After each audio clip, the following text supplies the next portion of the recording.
নমস্কার বন্ধুরা, বেঙ্গল স্কিম চ্যানেলের পক্ষ থেকে সকলকে স্বাগত জানাই। প্রতিবারের মতো এবারেও চলে এসেছি গুরুত্বপূর্ণ একটা ভিডিওর আপডেট নিয়ে।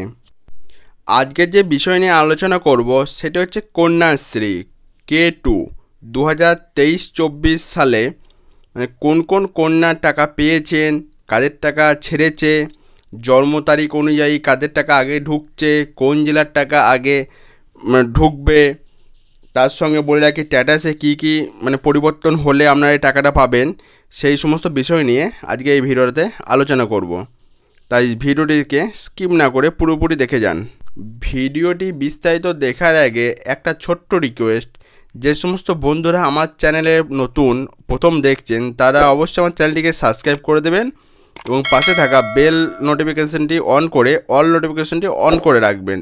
এর ফলে যখনই এরকম গুরুত্বপূর্ণ ভিডিওর আপডেট দেবো সবার প্রথমে নোটিফিকেশান আপনার কাছে পৌঁছাবে। তার সঙ্গে লাইক, কমেন্ট, শেয়ার করতে ভুলবেন না। চলো আর কথা না বাড়িয়ে স্ট্যাটাসে কী কী পরিবর্তন হওয়ার পর আপনাদের টাকাটা ঢুকবে সেটাই দেখে নিই। মাননীয় মুখ্যমন্ত্রী কন্যাশ্রী প্রকল্প আরম্ভ করেছিলেন। এর ফলে বাংলার প্রত্যেক কন্যা আর্থিকভাবে অনেক স্বাবলম্বী হচ্ছে। এই কন্যাশ্রী প্রকল্প এখন বিশ্বশ্রী। স্ট্যাটাসটি চেক করার জন্য আমি আমার মোবাইল ফোনের ক্রোম ব্রাউজারটিকে ওপেন করে নেব। আপনারা যে কোনো একটি ব্রাউজার ওপেন করে নিতে পারেন। তারপরে সার্চ অপশানে গিয়ে সার্চ করতে হবে কন্যাশ্রী। কন্যাশ্রী সার্চ করার পরে এর একটা অপশান চলে আসবে। প্রথম যে অপশানটা www.wp-konyasri.gov.in, এই অপশানটায় আমাদেরকে ক্লিক করতে হবে। ক্লিক করার পরে পেজটা একটু লোডিং হয়ে যাবে। তারপরে এরকম একটা ইন্টারফেস চলে আসবে। এখানে দেখতে পাচ্ছেন কন্যাশ্রী এখন বিশ্বশ্রী। একটু পেজটা নিচের দিকে নামাবো।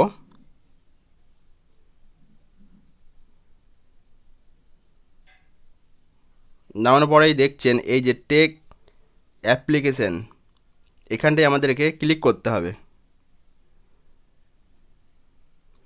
ক্লিক করার পরে আপনাদের সামনে এইরকম একটা ইন্টারফেস চলে আসবে। একটা ফর্ম, সেটাকে আপনাকে ফিল আপ করতে হবে। ইয়ার সিলেক্ট করতে বলছে, এখানে আমি ইয়ারটা সিলেক্ট করে নেব। আমি যে ক্যান্ডিডেটের আইডি নম্বরটা পেয়েছি সেই ক্যান্ডিডেট হচ্ছে 2022-23 সালের, তাই আমাকে ওইটা সিলেক্ট করে নিতে হবে। আপনারা যেটা সালে দেখবেন সেখানে সেটা সিলেক্ট করে নেবেন। তারপর 2 নম্বরটা K2 ফর্ম K2, ওখানে আমাদের ক্লিক করতে হবে। তারপর আমি যে অ্যাপ্লিকেশন নম্বর আছে সেই অ্যাপ্লিকেশন নম্বরটা এখানে বসিয়ে দেবো। ভালোভাবে সেই অ্যাপ্লিকেশন নম্বরটা এখানে বসাতে হবে, কারণ অনেকগুলি সংখ্যা। বসানোর পরে ডেট অফ বার্থটা এখানে বসাতে হবে।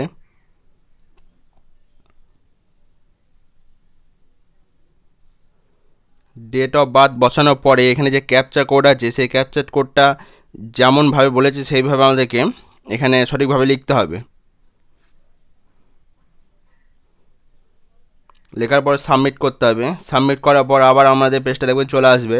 রিক্যাপচা দিয়েছে, মানে আবার রিক্যাপচাটাকে ঠিক করতে হবে। যে ক্যাপচা কোডটা দিয়েছে সেটাতে আপনাদেরকে আবার নতুন করে লিখতে হবে। এটা আপনাদের ক্ষেত্রে এরকমই হবে।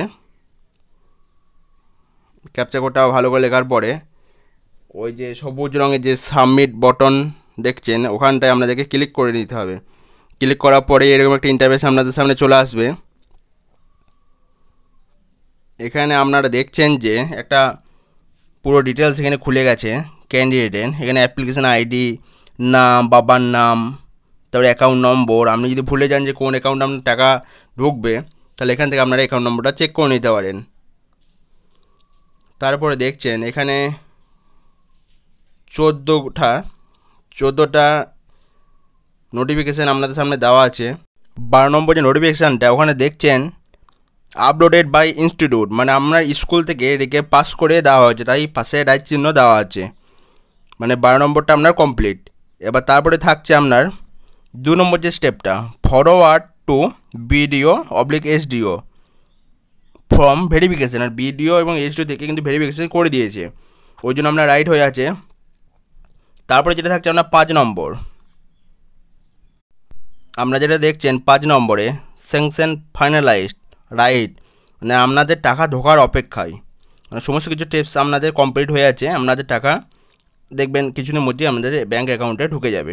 এইভাবে আপনারা চেক করে নিতে পারেন। তারপরে যে 14 নম্বর যেটা লিখছে রিজেক্ট, অর্থাৎ আপনাদের ফর্মটি রিজেক্ট কিন্তু হয়নি। রিজেক্ট হলে পাশে যে ক্যাটাগরি চিহ্ন আছে সেটা রাইট হয়ে যেত যদি রিজেক্ট হতো ফর্মটা। এইভাবে আপনারা চেক করে নিতে পারবেন।